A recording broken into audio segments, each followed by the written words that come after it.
welcome. I don't know if you know Miguel from Paniagua, or you don't know because some of you are not from Spain. I know that the people from Spain know very well. But he is probably one of the biggest Spanish experts on US sports, mainly in basketball. He used to be a professional basketball player, or he used to play basketball.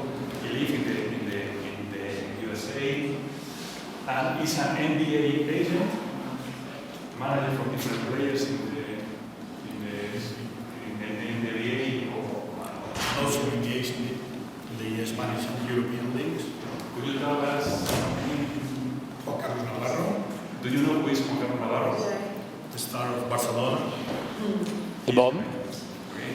I think in basketball he's one of the most important persons. Okay, but he knows a lot. Also, he has participated in the main Spanish sport radio programs, and I know that, for example, the Labero and what Carrusel Deportivo, and now right now you are participating in Tiempo de Juego. Cadena. And in the Cadena Cope, big name from him is the professor. You will know, you will realize when he is the professor. Some people call me Professor Unrat, like in the book from Man. And also, I don't know, I know that here there are somebody that's playing football. I think that someone is from football. Football, European football or American football? European football. Soccer. Football, yeah. He's an expert from sports in the US, but he used to be, I don't know if you see a lot and talent scout. Yeah, I scout for the NBA. I try to locate talent for the NBA teams in Europe. Thank God, the talent is more and more frequent in our continent, and a lot of European players are going to the NBA. For example, Pau Gasol, his brother Mark. So the NBA has a 28% of foreign players right now. It's very interesting. So there is always talent available. If someone here want to have a trial with him, you can ask for an appointment. Okay, today we are going to explain, he is going to explain us the case of Nike and Michael Jordan. This relationship has changed I don't know what's the transformation in the marketing, in the business model and everything, but there's nothing to explain that. But he lived in the USA in the time when the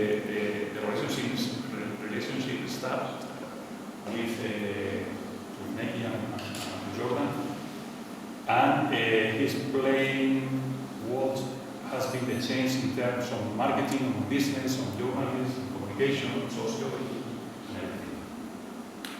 But he is also a basketball player. He told me that he should know how to play basketball then. You know, you can start with that. Well, thank you very much for having me here today in this wonderful place. And thank you for inviting me to talk to you about Nike and Michael Jordan, a relationship, a partnership that changed the entire picture of athlete and apparel company relationships. This logo, the swoosh, is the Nike logo, is one of the most recognizable logos in the world, of course. And this logo, designed by Furlan. Everybody knows Michael Jordan. This is the silhouette of Michael Jordan. The NBA silhouette, by the way, is Jerry West, a former player of the Los Angeles Lakers. But this silhouette of Michael Jordan is the most recognizable silhouette in the world of basketball. So, when we talk about Nike, this one, Nike is a company located in Biggerton, Oregon. It started in 1964. It was founded by Phil Knight. He is still the CEO of the company. He used to be an athlete. And they started a very small company in Oregon. At the time, there was one company that was what Nike is today. In the 60s and in the 70s, everybody wore Converse. I'm pretty sure that you know Converse. Converse All-Star was the shoe of the moment. Everybody who played basketball had two alternatives, either Converse or Adidas. The German company founded by Adi Dassler, Adidas. His brother, Adi Dassler and his brother broke, and his brother created Puma. So at the time, you only had the alternative of Converse, Adidas, and a Japanese company called Onitsuka Tiger. So when I was a young kid and I dreamed of being a basketball player, my dream was to own a pair of Converse All-Stars. And the first time that they arrived to me from the United States, I had an aunt in Mexico, and she was able to get me a pair of Converse All-Star. That was like a dream to me. The Converse All-Star of the time, in terms of today's shoe, as we know it for Nike or Adidas, the development has been incredible. It was equivalent to the H-stone, to the computer age. But we thought that Converse was the real value, el nuevo más, the ultimate shoe. So in 1964, as I said, Phil Knight and his coach decided to create a company called Nike, and they started very small. It was considered a high-risk company. It was a startup. The guys from business know it was a startup company, high risk, and they decided to create a logo. Every company needs a logo, and they asked a few people to present a logo. The swoosh, Nike, by the way, is, as we pronounce it in English, is Nike, but the real name is Miguel, which is the goddess of victory for the Greeks. So Nike decided to put together a logo, and they talked to several people. They didn't have a lot of money. So there was a student, a graphic designer student, second year, Caroline Davidson, who won the contest. She presented them with this wing, which from that point on is called the swoosh, SWOOSH, and it is internationally recognized. She charged Phil Knight and the Nike people $35 for the design. No royalties, no anything. So my advice to you, young guys, is if you ever come across a startup company and they ask you to do a design or put together something like this or something similar to this, ask for royalties or ask for stocks of the company, because you never know if you are going to design for Nike or if you are going to design for a dead company. But this is a great story, is that this logo, the Nike logo, which I don't need to say that it is Nike, everybody knows that it is Nike, was designed by a student, and she charged in 1972 $35. I am, as I speak, I am remembering the story of Facebook, which is the modern ideal of a startup company. And when Zuckerberg, the founder of Facebook, decided to paint the headquarters, he contacted a guy and said to him, I cannot pay you, we don't have any money. What if I pay you with the stocks? He paid him with the stocks, and that stock is now worth $2.8 million. So this is essential. Now, we have Nike, the wing, the swoosh, the logo. Now they have to come up with a motto. What is a motto? It's a sentence, as you know, that will identify the company from the start to the end.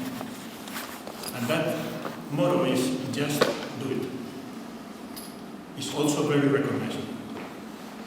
Just do it,